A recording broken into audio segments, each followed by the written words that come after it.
Hello everybody. So last time you saw me make some bread. Now we're going to show you how to make peanut butter and jelly. So this will be a completely from scratch peanut butter and jelly. The recipe's quite easy. You need peanuts. So you need 2 cups of peanuts.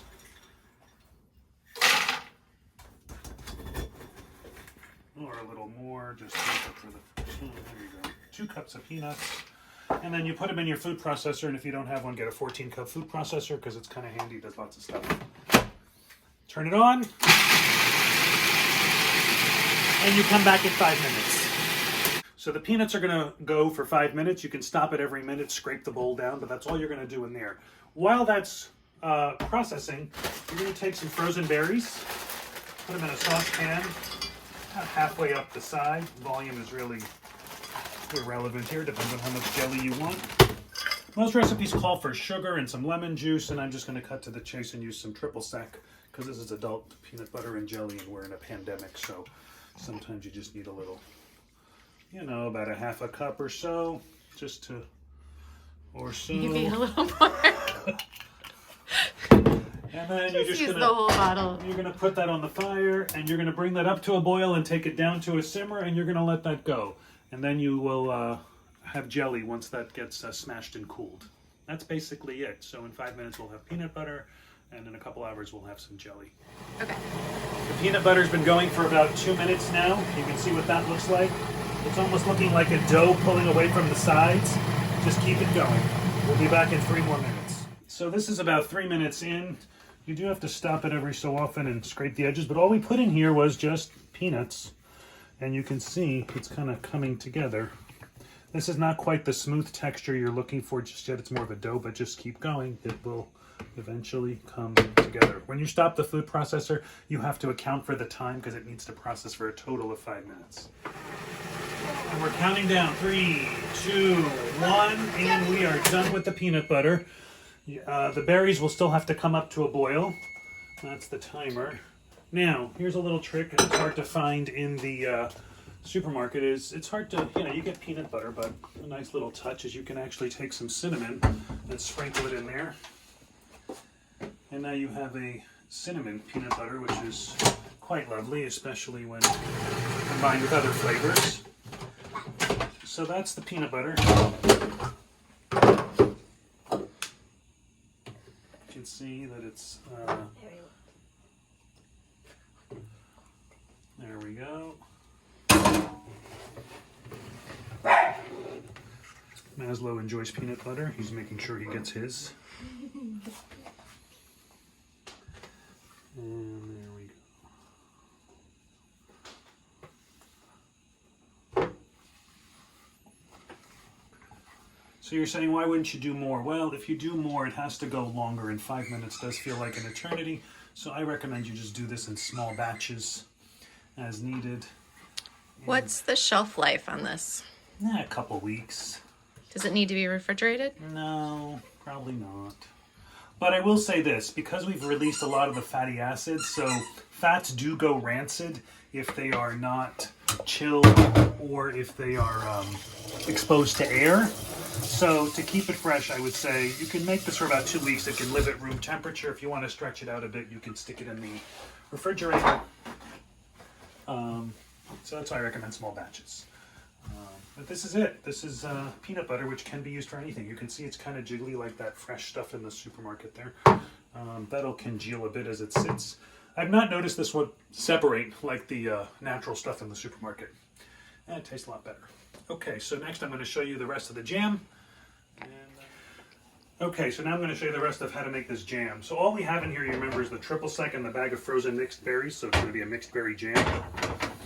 Things are better with a pinch of salt, so you can add that to the mixture as well. And then this is my secret ingredient, and it's in a lot of things that you don't know about, but you enjoy very much. This is MSG. Yes, it's MSG. It's naturally occurring. It's delicious. It's the wake up the flavor medicine. So you just take your potato masher and squash the berries. That helps release some of the pectin, which will act as the thickener. So that's it. And then you just boil this down until the liquid is mostly gone and it's a consistency you like. As it chills, it'll solidify more and be more like that jam consistency. That can last about 2 weeks in an airtight container in the refrigerator. I want to show you what the berries are looking like. So they're boiling, boiling, boiling. You can see that they're boiling over. So when that happens, you want to turn down the heat a bit and give it a stir. Now some berry recipes will tell you to go through and try to just keep scraping off the foam off of this.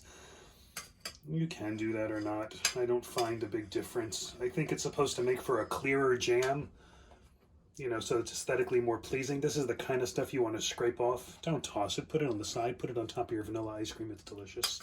But you can see at the bottom of the pan there, it's kind of gelatinizing, turning into jelly. And so you just keep stirring that over heat, and you want a lot of this water to evaporate, and then you will have this jam-like texture. All right, so the jelly is almost done. So take notice of the gas here. It's about medium-high heat to medium heat. And in the pan, you can see what the texture has come down to. You can see how much of the liquid has evaporated. You can see the fruit chunks are kind of on the bottom there, and this liquid's on the top. And you can let this go longer, but this is probably good enough. And you can see that if you stir this around, that's a pretty decent consistency, and this will certainly thicken once it's chilled. So, what I need to do is pour this in a little container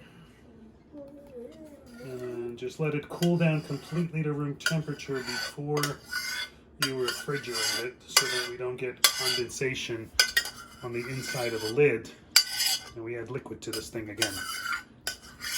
Now, this has a lot less sugar than some jelly or jam you would get in the store. Normally the recipe would call for about a cup of sugar, which is certainly not in here. This is just the berries, a pinch of salt, and a pinch of MSG, and you know, a good amount of triple sec.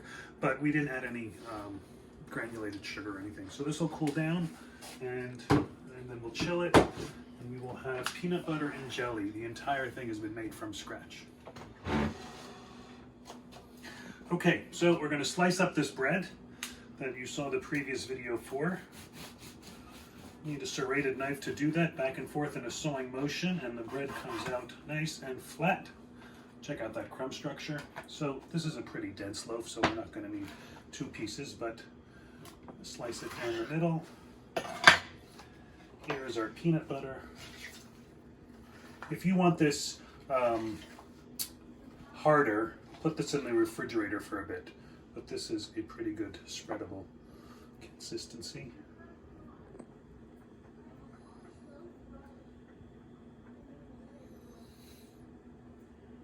And don't cross-contaminate the peanut butter and the jelly. Do you know there are people that share the same knife between the two in the world? And here's our jelly. This is a mixed berry, so it's blackberry, raspberry, blueberry, and strawberry. There we go. And don't cross-contaminate.